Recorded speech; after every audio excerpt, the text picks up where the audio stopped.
Welcome to episode 75 of the Mountain Mantras Wellness and Life Lessons podcast. This podcast aims to inspire you with wellness and performance tips that you can incorporate into your daily life. I'm your host, Dr. Kathryn Guylay. Learn more about my work and my new title, if you'd like to, at makeeverythingfun.com.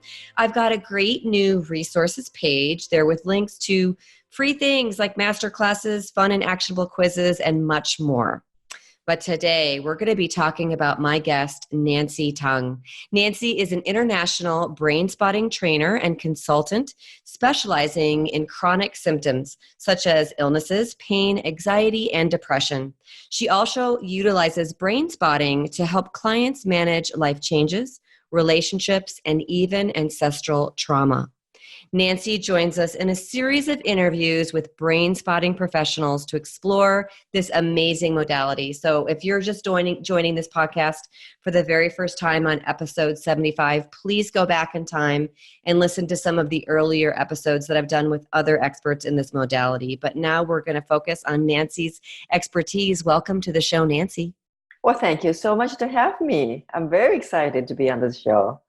And this is such an honor for me because Nancy was one of my consultants at one of my early trainings. And I feel like I've come so far, but I've had the support, sort of like the air that lifts the wings of the bird that flies, right? And you're part of that lift that allowing me to soar in my own career. So a personal thank you for all that you do for this whole modality.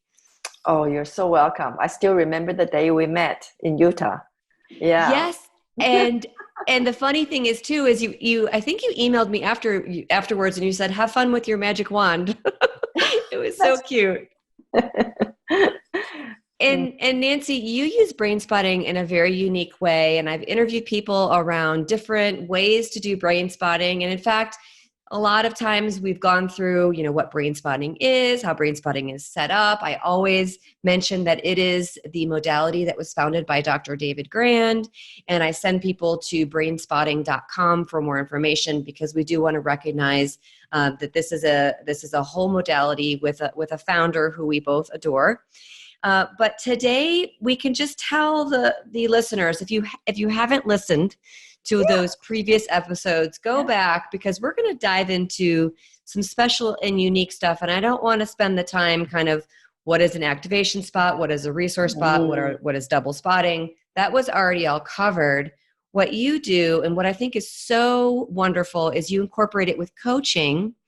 Yes. And it's this time of year at the end of 2019 when we're all wrapping up the year, we're hopefully celebrating our accomplishments, and we're looking forward to the new year. And you help people with coaching and Brainspotting and how they can create abundance with ease and grace. So can we kind of go down that area and start talking about how Brainspotting and coaching can help us to have a more abundant and fun and easy 2020? That sounds like a great idea. That is my goal as well, personally, because every year gets easier and easier as we grow older and older. So it's a good thing. Now, I want to talk a little bit about this magic wand you talked about, that it is magical in a way. And when we use it right, and when we incorporate into resources, it brings even more and more abundance to us. And I use this a lot with clients who are trying to establish new business, have more a sense of abundance. And when we say abundance here, I like to say that it's a feeling of it's quantifiable, and it can be unquantifiable. The quantifiable part is the actual cash in the bank and your stocks and bond or your house and all that. But what's really important is that we acknowledge the part that's not quantifiable. For example, the feeling of enough, good enough, that I'm good enough and I have enough. You can have just a little apartment, but that apartment is filled with love and richness, and you feel like the life is full of potential, and you're living in it too. So that to me is also really abundance at its essence. So Ooh, when I and can I just pull out a mantra from there, Nancy? Because I think sure. that's really, and what we can do is maybe even pick apart. Because what we'll do is we'll say the mantra number one is that abundance is both quantitative or quantifiable and non-quantitative or Mm. non-quantifiable. So that quantitative thing, that's like your assets, your cash, your balance sheet, whatever. And I'd love to kind of talk about how brain spotting and coaching can help us with that, because I do think that that's what people think of first, right, when they think of Yes. abundance. But I Yes. also want to make sure we save some time and space to explore the idea that abundance is also that non-quantifiable. It's getting rid of the limiting belief, that I am not enough, or and kind of replacing it with there's full potentiality in the Mm-hmm. world. So from that mantra that kind of splits up abundance, which kind of area should we go into first, the quantifiable or the non-quantifiable of abundance? Well, the quantifiable one is what we're familiar with. But no matter how much we can count in the tens, the hundreds, to the millions, and to some millions are not enough. To some that even that is uh, not enough to satisfy their desire or their perceived wealth. However, the non-quantitative, non-quantifiable ones, uh, it's in the heart. It's our sense of well-being. So this ties in also with chronic symptoms as well. Because if we feel we're enough, and then we're good, not only enough resource-wise, but we feel good enough, and then the life feels so differently. It feels um, uh, hopeful, feels cheerful, and feels that there is always help no matter what. And with brain spotting, I help people to find a resource brain spot where that feeling comes through. Because the feeling of not good enough is actually quite old. It's not just today. It's not from today, not from yesterday, not from last month or last year. It could be decade long. And also it can be generationally long. It can be a long, long time. So that's why when I help clients to have a sense of abundance, we work not just on the mindset, we also work on the brain, how the brain is wired for abundance or for lack of abundance. And then we work generationally as well through the family system, because it can be a family mindset, and it could be also a great financial loss, a separation of family system that has kind of trickled down to the later generations, and there's a always sense that there's nothing I can do, there's not enough, I can't turn this around. So this limiting belief system can come from way, way back. And so the realm that I work with um, can be narrow, but I always come from really far reaching from way back. So we cover it all. Oh my gosh. Okay, so Nancy, I'm going to jump in here because there's some really juicy stuff here. And so I mean, this is just going to be some, I'm going to make a little jump here and say that mantra number 2 would be to set your goals. So these are, our listeners are going to have some actionable advice. And so to set your Mm-hmm. goals on the quantifiable. So go ahead and put in, I want to make this much money. I want to buy this car. I want to buy this house. Definitely do that, but also set your goals on the non-quantifiable, Mm-hmm. meaning that in 2020, you can attack potentially some of these limiting beliefs. I am not worthy. I'm not enough, so on and so forth. And before I go on to mantra number 3, I just want to put a little, little sticky note on anyone that's going, wait, well, how do I find out what non-quantifiable beliefs I need to address? You mentioned the resource model, so maybe we could go there. But I just also want to say mantra number 3 is that this mindset issues, which have to do potentially with I'm not enough, or when I make money, it quickly goes out the door, or whatever those beliefs are. You mentioned the generational issues that come down through our ancestry. And so I know somebody is probably listening and they're going, oh my gosh, that's me, right? And so I'm going to put a little sticky note on there that says how do we find out if we have these generational issues, and what do we do about them? So we got sort of 2 how places to go to. How do we find out if we have these non-quantifiable limiting beliefs that are related to ourselves? And then how do we find out if they're generational or ancestral?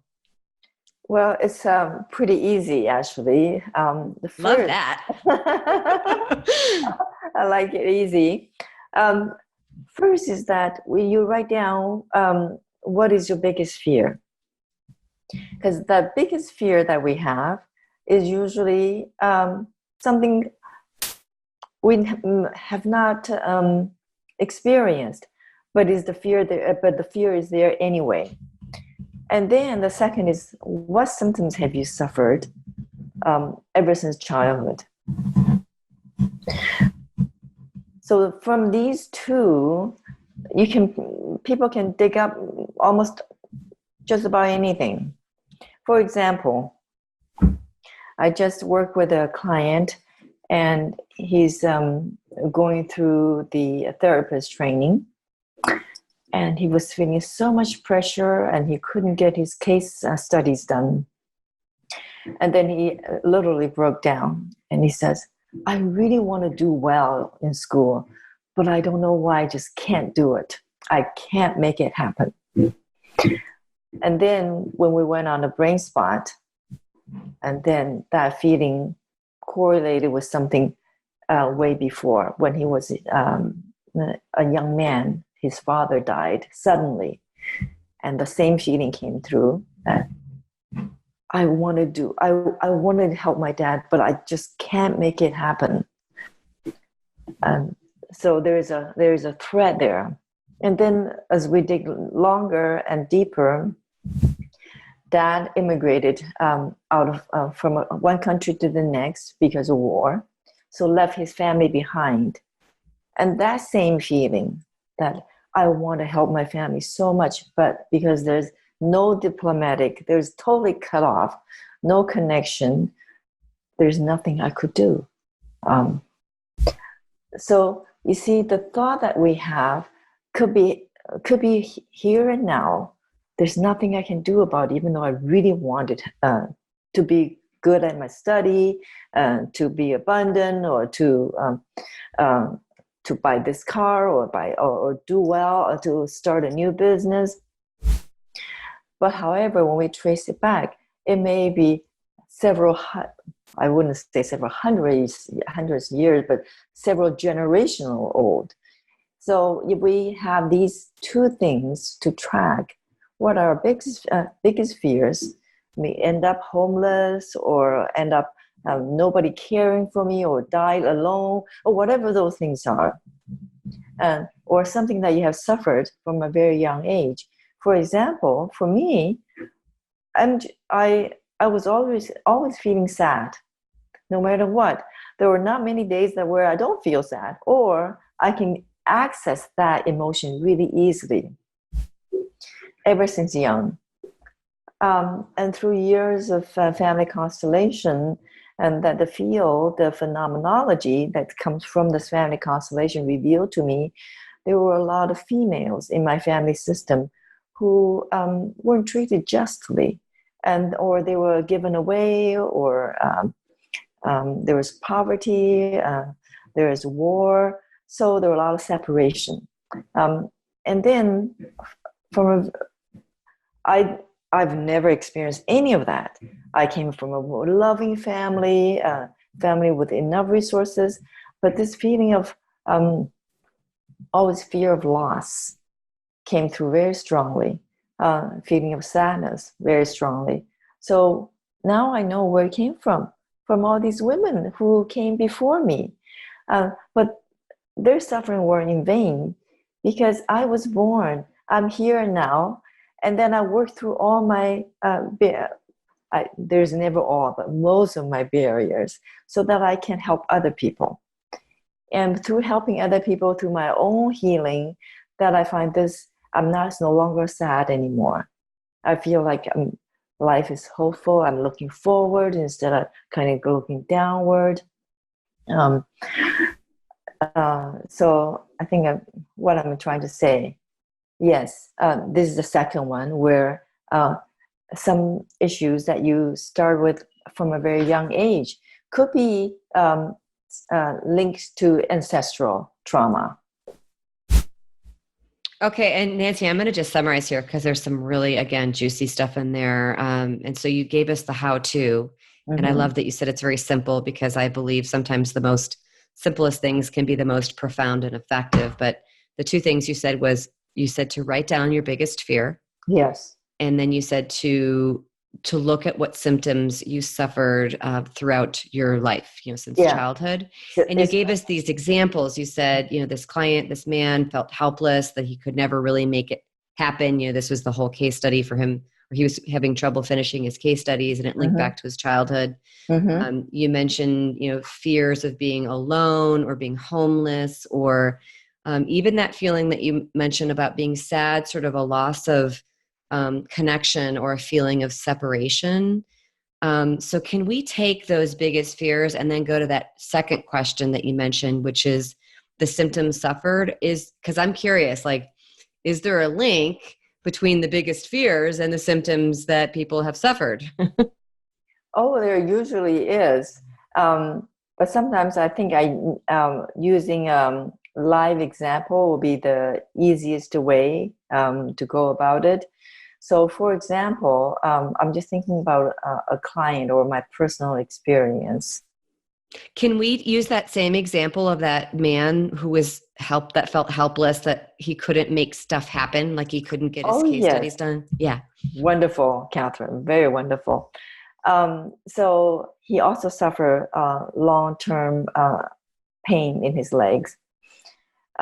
Sometimes he had to use cane, being a man in his 30s, 40s, and he shouldn't have that problem, but he does. So when we were doing Brainspotting and infused with family constellation, when we went onto that brain spot where he felt there's nothing he could do to change, to make changes, to make better, the sadness came through so powerfully. And he said he hasn't cried for years. He didn't even cry when his father passed away. And that's when the memory linked back to how he felt, that he felt helpless in making changes. This feeling of sadness and this in combination with not being able to make progress. And there was another case that came through, was that when he was little, that it was downpouring. The mother came, and he and his brother were playing in the field. Mother came and got the brother and told him to stand by the pagoda, and then she'll come to get him. So he witnessed the mother carrying the little brother home because she doesn't have enough strength to carry both. And that sadness came through, that feeling abandonment and not having to wait. And that also is a life theme, the abandonment. So then when we talk about the abandonment that would just happen in real life, and when correlated with his father, who had to abandon his family and need to leave the country to go to another country for survival reasons. So that's why you're talking about how these things can actually combine, the emotions combined with our biggest fear, the sadness with the fear of not having to, not being able to change anything. That's so interesting. And I have to just jump in and say, listeners, we are not diagnosing and we are not treating, but it is interesting to kind of look at what those correlations might be between fears and symptoms suffered, and is this a family constellation? Can I Yeah. take a guess at one, Nancy, and then I have a question Mm-hmm. about another potential Mm-hmm. correlation. So kids that have like asthma and lung issues, Mm-hmm. I know from my studies of natural medicine that that's usually correlated with grief. Mm-hmm. Is that what you've seen in your practice in looking at brain spotting, and what comes up when you look at that? And we'll for listeners, we'll kind of describe what that means in a minute. But I'm just curious, do lungs in your experience correlate with grief? Well, lungs in the Chinese medicine is um, it passes through the lungs and then it goes into the large intestine, and both so they are paired organs, and this is an exchanging between inside and outside. And then the large intestine is also about reabsorption of the nutrients, and then elimination.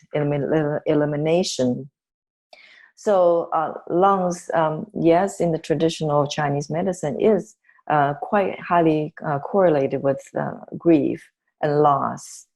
And for asthma, there's also, this is very generalized, fear of life, can't get enough breath. And so, but we don't, when I help clients, I don't put that thought into their brain. We would go into the feeling of not getting enough, not being able to get enough breath into the lungs. How does that feel? And when does that happen? The where, when, how, and what.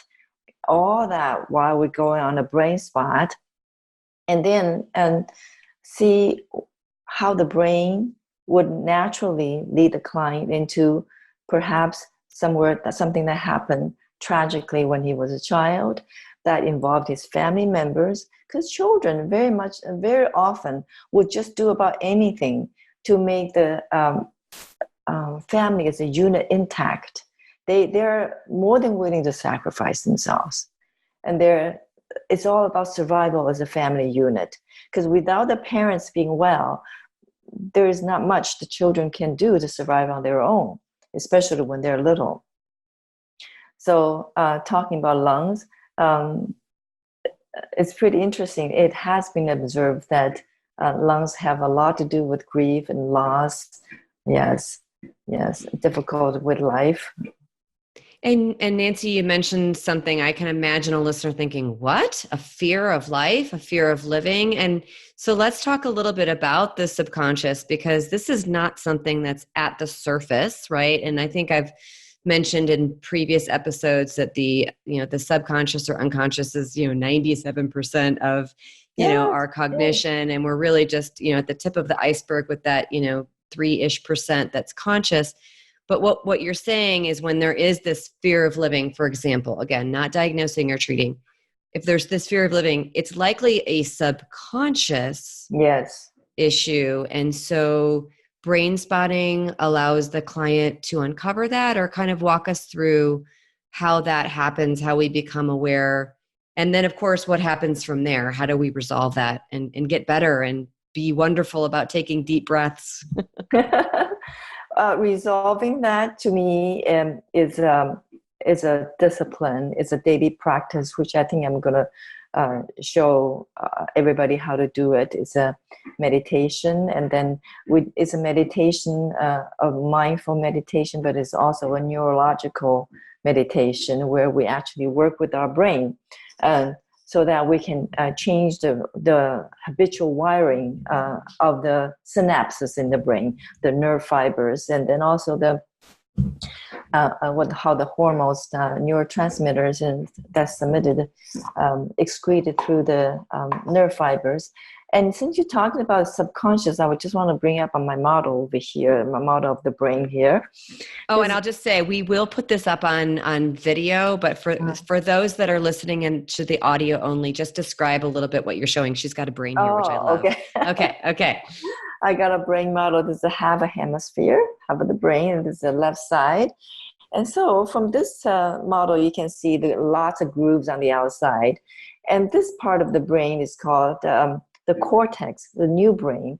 The new brain is where we think, we plan, the logic is over there, and but this part of the brain, which underneath the cortex, is the new brain called the neocortex, is subcortex. Over here is where the subconsciousness, the past traumas, and all our also expansion, creativity sits over here too. And this is the brain stem and goes down to the spinal cord. So if I hold this right next to my left side of the brain like this is life size actually, that when I'm here talking with Kathryn, then she'll ask me a question, and I think how to answer and all that. However, when we're doing a therapeutic session, and what we really like is not to go through this thinking part of the brain, the neocortex, whereas we want to go into the subcortex here. And the subcortex here is through Brainspotting, is through the eye position. If you see where my eyes are, and it's really quite close, it goes through right through the subcortex where the past trauma capsules are kept. And this is kept in our biology right now, but it can be also kept in the ancestral biology as well. So because half our DNA comes from our mother's side and half come from our father's side. And then in our blood, it also runs our grandparents' story as well. So now, when we do trauma work, I'm going to open this brain up, and then you can see how big the subcortical area is right here. This is quite a large size, and it's really well protected. And usually, most of the time, if we only talk about what happened to the past, or what the tragic things that happen to our family system, we don't get to the subcortical part of the brain. We only just kind of, sometimes we actually rehash the same old story over and over and over again. But once we get to the subcortical part of the brain through the eye position, then we can really work these things through, and then they have a chance to come up and then be released.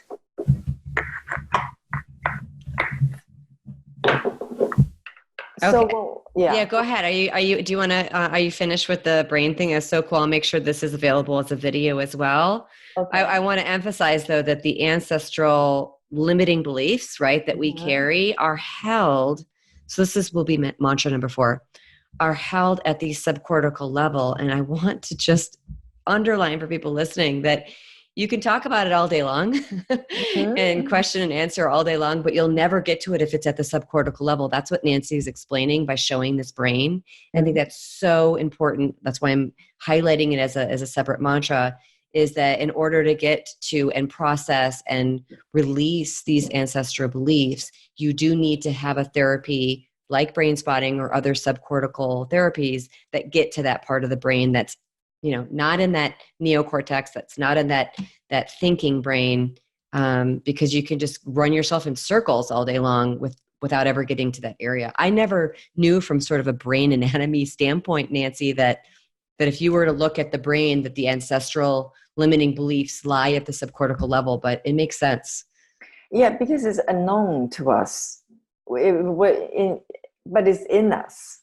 It's unknown to us. Just like my example, I didn't know why I was sad all the time. There was no reason for me to be sad. I was raised by a wonderful family. We had plenty to go around, but why? So these whys took me to, and then also the chronic neck and shoulder pain.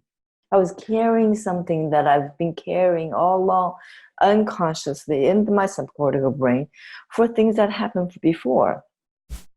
And it took me so many years. And finally, I thought, okay, I got to find out. And then life took me to a family constellation workshop, and I witnessed how the love for how sometimes we take on things from our ancestor unconsciously can actually give us chronic symptoms.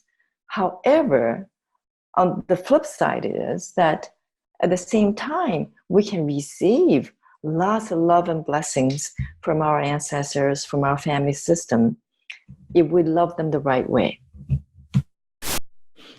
Okay, so let's see, because I want to unpack a few things there. Okay, so now I'm going to try to also create sort of a plan for the final 15 minutes that we have here, because there's so much to do.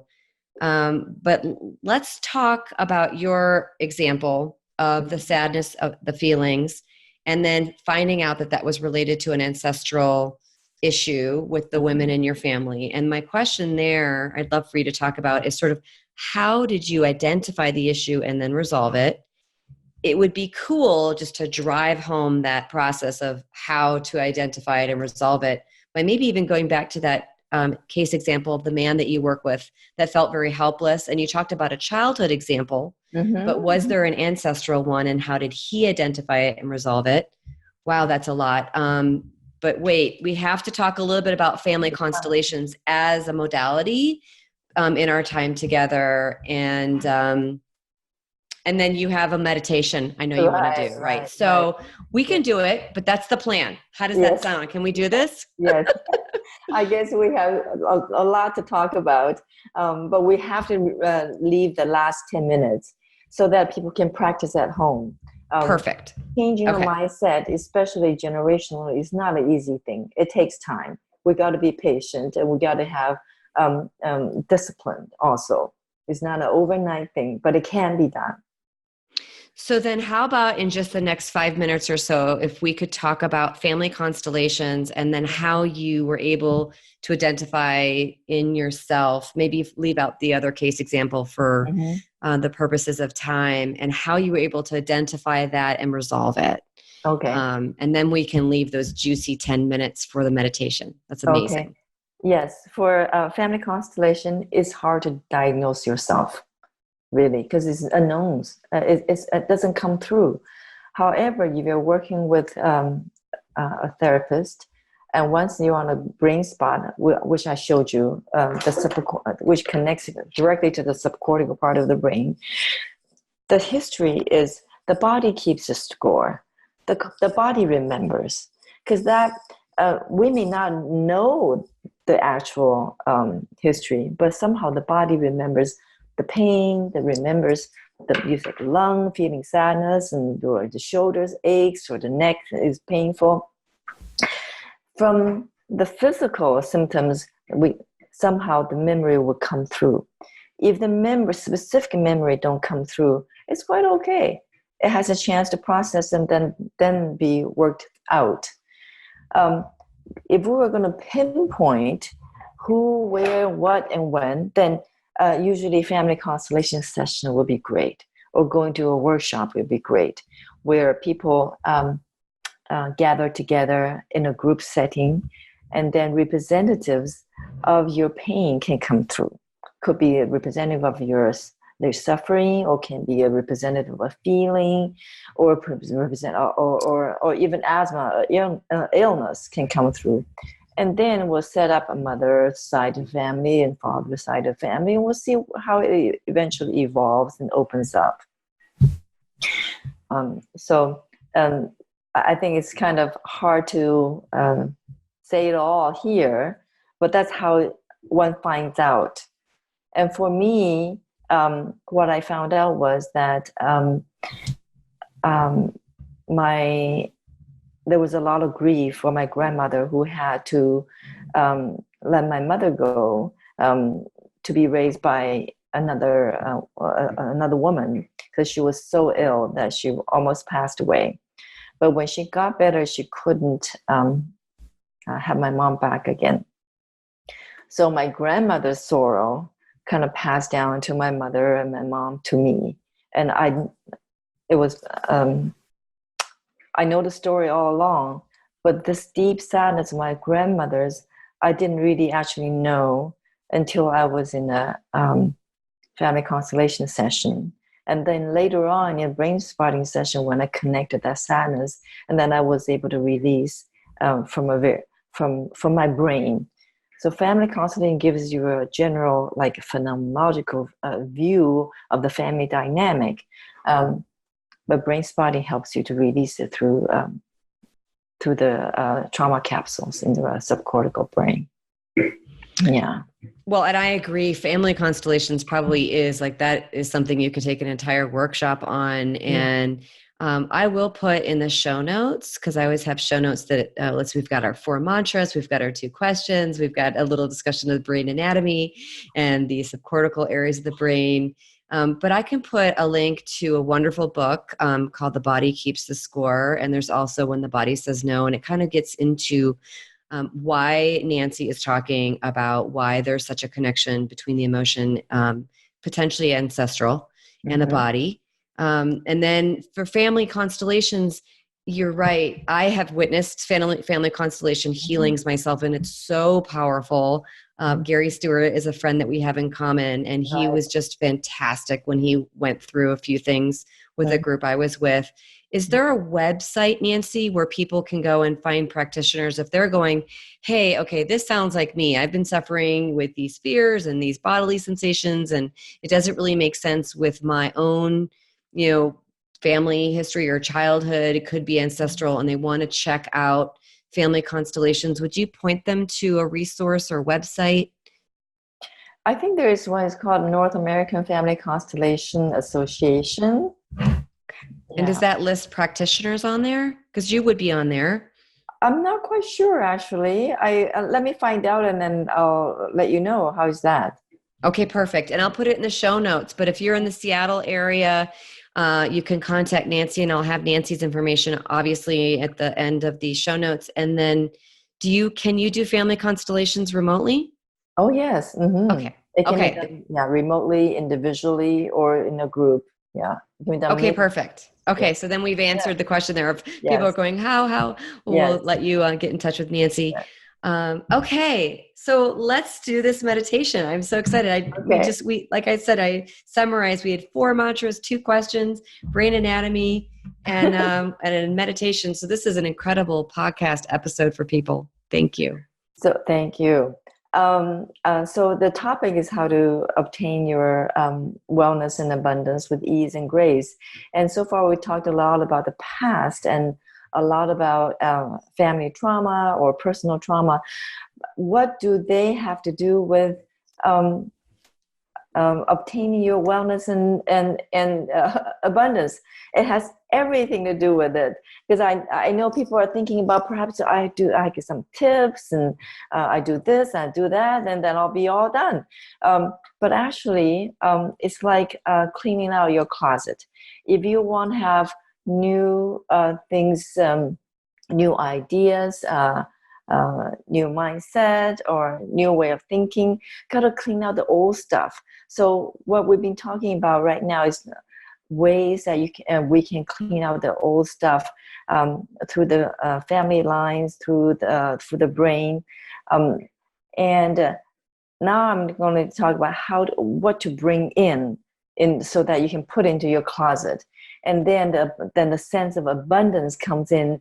And then even though you only have $10, but the gift you buy for Christmas or something you want to give to your friend is the most precious one that your friend can feel. Because when we give something, and there's energy involved. So when we receive something, there's also energy involved. What is it that we want to receive, so that there is enough to give? So I think this is what we're going to be talking about. So I'm giving you a little bit of heads up about what this meditation is all about, so that when we do it, then you have to do is just follow my prompt. I've done this meditation maybe 1,000 times for myself and for clients, and I usually do it in the beginning of a session. With new clients, I say it out loud, and with clients I've done it before, this is where I am. This is where I invite them to be. It is a field that's created for just the deepest sincerity. And then we invite everyone to feel connected to Mother Earth, because this is where we're spiritual beings, but having an earthly experience. and there's nothing we can do about that. We can be as spiritual as we want, but we still have to eat, we still have to drive, we still have to work, feed our children. And then, so once we feel connected, deeply connected and grounded to earth, then we open up to this more the ethereal, the spiritual heaven. And this heaven can be the faith that you believe in, or it's just a feeling of connection in the deepest way to the creation of life. And then we are the channel between the two. And then the third component is really how we access our ancestral love and blessings and their support. With these three, you just imagine that how we walk through life is really nothing but support and resource and groundedness and abundance. There's nothing more abundant than having all these three things. And then we find a brain spot. We find a brain spot to connect. Our brain is the synaptic connections are as many as the stars out in the constellation. So involving the brain is really important. Once we find a brain spot, connecting with the three components, and we find a spot that we can actually do our daily meditation on. I do this every day. I wake up, I find my brain spot for abundance, and then I feel great, and then that's to set the tone for the day for me. So, okay, let's get started. And feel free to either open your eyes or close your eyes, but the most important thing is that you take a deep breath and settle into your seat. And you feel the chair supporting you. And you feel the air that you're breathing in is filled with love and light. And that air penetrates into every single cell of your body. And when you exhale, you let go of any thoughts, any tension, any preconceptions that you may have. Just breathe it out. And then kind of breathe it down into your feet and let it out into earth.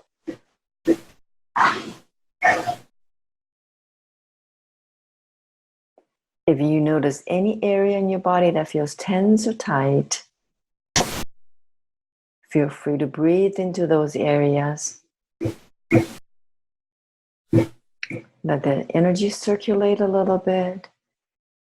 And when you exhale, breathe down to your feet and let those sensations be released into Mother Earth.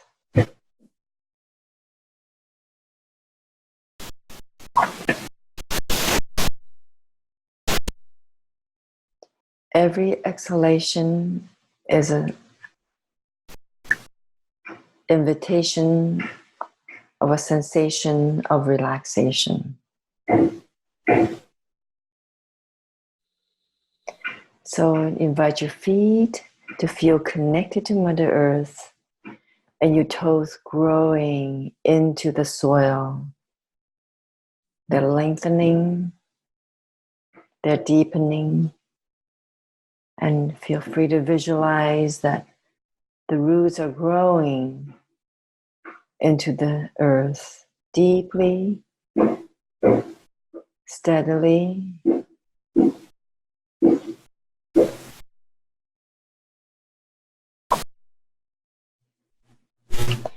And your body feel grounded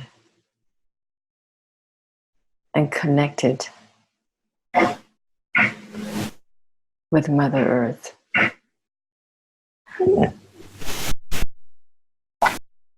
And in your own way, open your crown chakra into heaven. or a ball of bright light.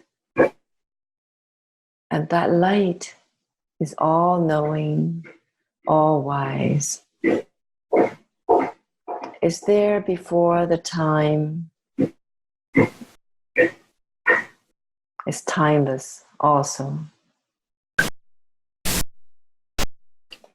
And with that light, it shines down upon you. So feel free to take a breath and bring that light down into your head. As you breathe in, it cleanses, it softens, it nourishes all the organs. And then the brain, and then it goes down to your neck and shoulders, soften as it goes down, soothing as it goes further. And it illumines your lungs, releasing and relaxing your arms, softening your stomach, and easing your bowels, opening your hip joints, and loosening the thigh muscles, opening the knee joints,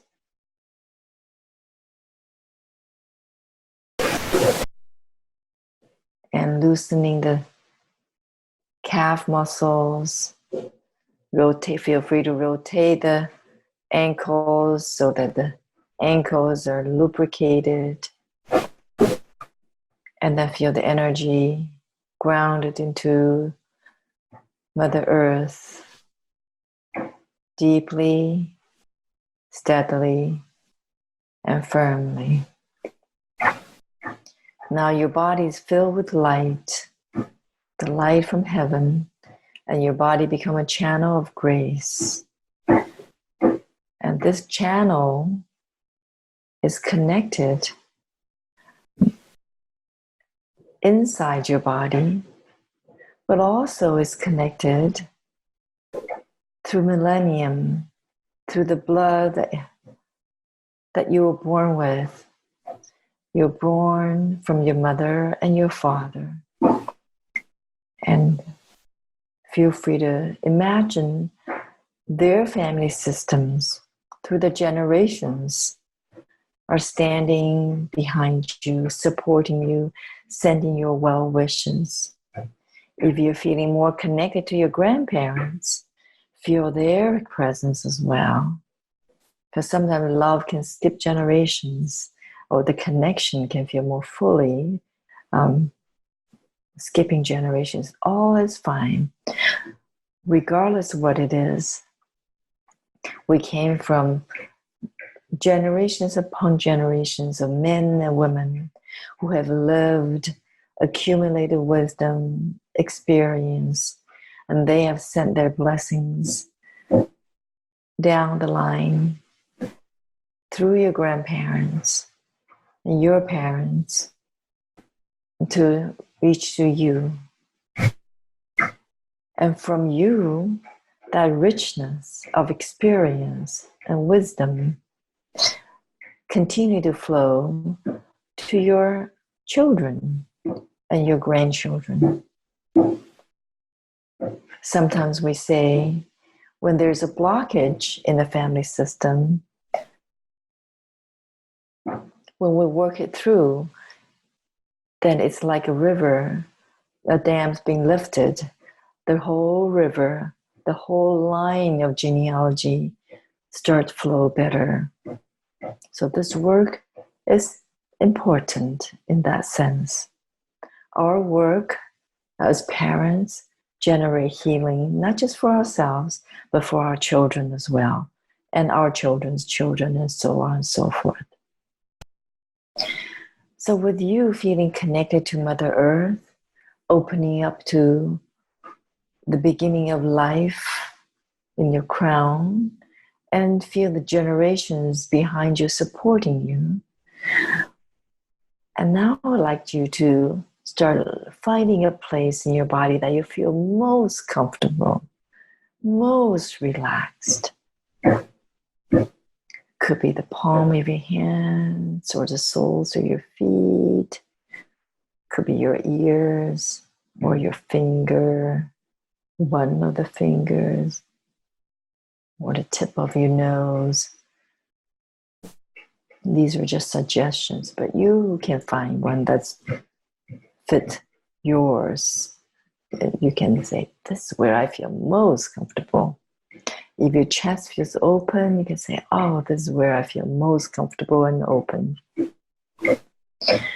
And once you connect to that comfortable resource part of your body and connecting to Mother Earth, Heavenly Father, and all the ancestral love, you can gradually open your eyes in a very gentle way, very slowly and gradually.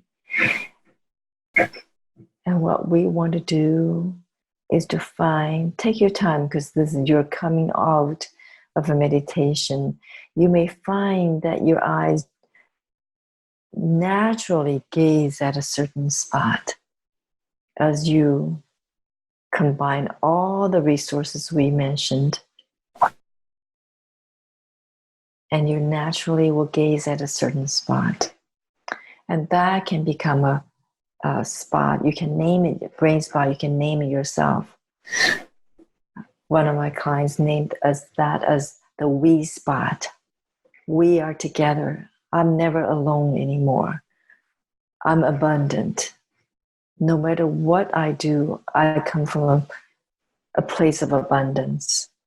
And we are together.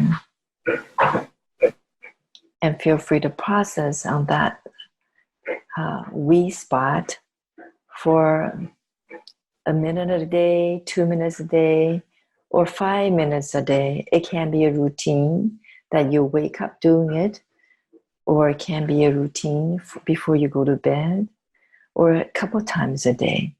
It's almost like prayer, a mindful, focused, neurological meditation that you give yourself as a treat on a daily basis, so that the flow of abundance come to you. That flow comes to you, and then you feel full. And when there's extra, and it can flow out to your loved ones and your family, your friends, or the business you love to do, or a project you want to create. And this is a really easy way to do. It requires some discipline, but it's not hard. It's quite easy. And the more you do it, the more it becomes natural.